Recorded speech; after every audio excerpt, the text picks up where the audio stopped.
insight. Thank you very much. Now we move on to Europe. France's Defense Minister Alice Ruffo has said that military intervention in Iran is not the country's preferred option. While she has expressed support for the Iranian people, she stressed that it's up to them to remove their regime. Meanwhile, Iranian authorities are reportedly offering commercial license holders about 20 minutes of supervised internet access per day. The head of the Chamber of Commerce has said that a tightly restricted measure is in no way sufficient for traders amid a widespread internet blackout. Internet monitoring group NetBlocks have reportedly said overall connectivity remains minimal despite a slight uptick, with evidence suggesting authorities are attempting to generate artificial traffic. As tensions rise in Iran, the Indian Indigo Airlines have issued a travel advisory announcing the cancellation of certain flights, citing its focus on safety. Earlier yesterday, Air France, KLM, Lufthansa, and several other airlines cancelled flights to Israel and key Gulf destinations, and on late Friday, citing a worsening security situation in the Middle East as well. Now we move on to Iran. Iran's Supreme Council for Free Trade, Industrial and Special Economic Zones has said that Iran plans to negotiate the establishment of a joint free economic zone with Turkey. At its meeting on January 14th, the cabinet has authorized the Supreme Council for Free Trade, Industrial and Special Economic Zones to hold negotiations on an agreement on the establishment of a free economic zone between Iran and Turkey. According to the agency, this measure is geared to encourage economic cooperation between the two countries, boost trade, simplify transit processes, create new jobs, and develop border regions. 8 free economic zones are currently operating in Iran: Kish, the cities of Kish, Keshim, Chabahar, Aras, Anzali, Arvand, Maku, and Imam Khomeini Airport. 7 more are at the stage of construction. In addition, the country has 34 special economic zones. Now for this discussion, we welcome Ms. Alison Mutler. She's former AP Bureau Chief in Romania, joins us live from Bucharest. Thank you very much, Ms. Mutler, for joining us again. Thank you. Now, looking at this, what strategic objectives might Iran and Turkey be pursuing through these joint free economic zones? Well, Iran is in great need of friends at the moment, and friends that are geographically close by, as is Turkey, are very useful.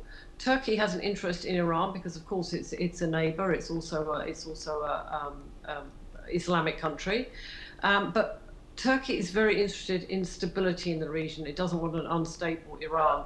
So any way it can almost take advantage of Iran's relative geopolitical isolation is good.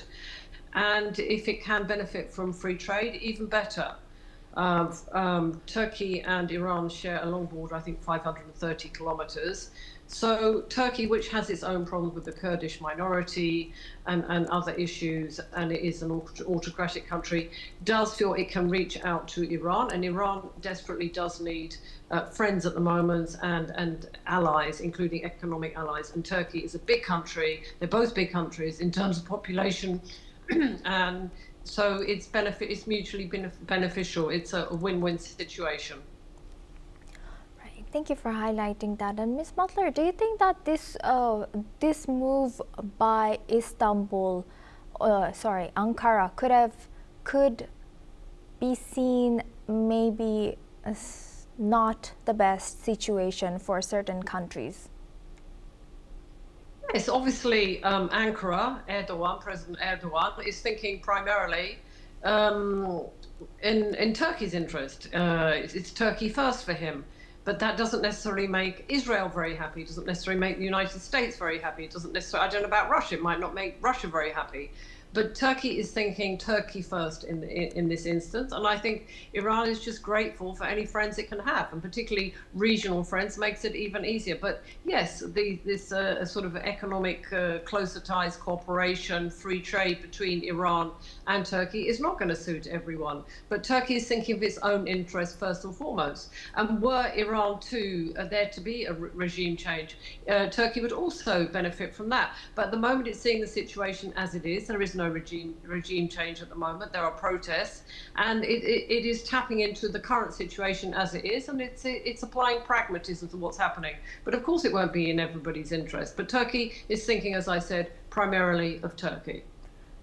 And last but not least, how do you think, how sustainable is this closer cooperation between them? And although, yes, Turkey and Iran are both Muslim countries, they differ in their sect, and sometimes they have had not very good relations. That's true, but as I said, Turkey's main interest at the moment is regional stability. It doesn't want an unstable Iran. It doesn't suit it. And as you're right, they are different sects. But I think Turkey, if you look at the fact that it's in NATO, it has relations with Russia, it has relations with Ukraine, with the United States, it has relations to some extent with other Middle Eastern European countries, even Israel. I think Ankara is generally, its foreign policy is pragmatic. It does have problems. It particularly has problems with its own population, its own Kurdish ethnic minority. It has problems with Syria because of all the fighting and the war that went on there for very many years. But I think it's just using this as a pragmatic way of doing economic trade with a neighbor. Although, Iran is in a pretty brittle situation at the moment with the protests. But I think Turkey is just trying to get some advantage out of the situation at the moment. And last but not least, what regional or international implications could arise from Iran-Turkey's cooperation? Well, I'm not sure about whether it would be in Israel's interest or in the wider Arab world. I mean, I know Iran isn't an Arab country, but with Saudi Arabia and the Middle East, it's unclear what Russia will say about it. Although Russia has its hands full at the moment, so it will have some implications in the region. But at the moment, it is only an economic cooperation, and it's unclear how big it's going to be and what it will actually mean and how it will affect other countries in the region. So we don't know at this extent actually how much it will affect other countries in the region. But of course, these are two big regional players, Iran and Turkey. And them teaming up, even if it's not for a very big venture, it will affect other countries. But it also depends very much on what does happen in Iran. For the moment, the regime is firmly in control, but that could change. And this, of course, would change the color, how the economic cooperation between Turkey and Iran looks.